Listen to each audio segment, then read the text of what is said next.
দেখো বন্ধুরা, বাইরের কি অবস্থা, কিন্তু হাওয়াও দিচ্ছে।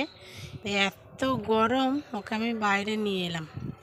পুকুর পাড়টা দেখো কি ভালো লাগছে, চারিদিকে সবুজে সবুজ।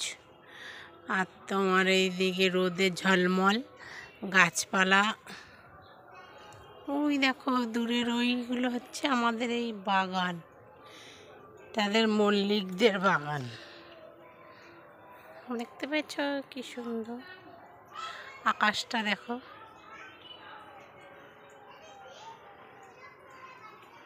নারকেল গাছে ভর্তি।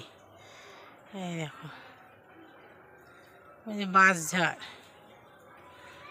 বাঁশঝাড়টা দেখা যাচ্ছে না। সামনে একটা গাছ আছে, বাঁশঝাড়টা নষ্ট হয়ে গেছে।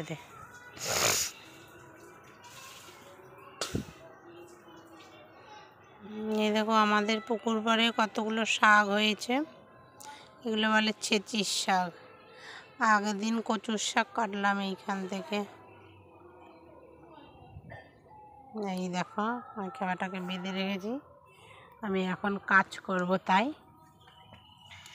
কলতলায় ঘরে গরমে আছে, তাই দেখো ফুল। তোমরা আবার ভেবো না যে এই বাড়িটা ঘরটা আমার হচ্ছে। আমি তো বাপের বাড়ি থাকি, এইটা হচ্ছে আমার কাকাদের সরকারি ঘর পেয়েছে, সেটা হচ্ছে। সে অনেক কথা বললে আর শেষ হবে না, একটা বই লেখা হয়ে যাবে। যাই হোক, এই দেখো বাসন নিয়ে এসেছি, মাজবো। আর এই যে মুখে প্যাকটা মাখবো, জনিকে তাই বেঁধে রাখলাম। কাজগুলো সেরে নিই, করতে করতে জল চলে আসবে, চানটাও করে নেব, তারপরে রান্না চাপাবো। ভিডিওটা এখানেই শেষ করলাম। ভালো লাগলে লাইক, কমেন্ট, শেয়ার, সাবস্ক্রাইব করো আমার চ্যানেলটাকে।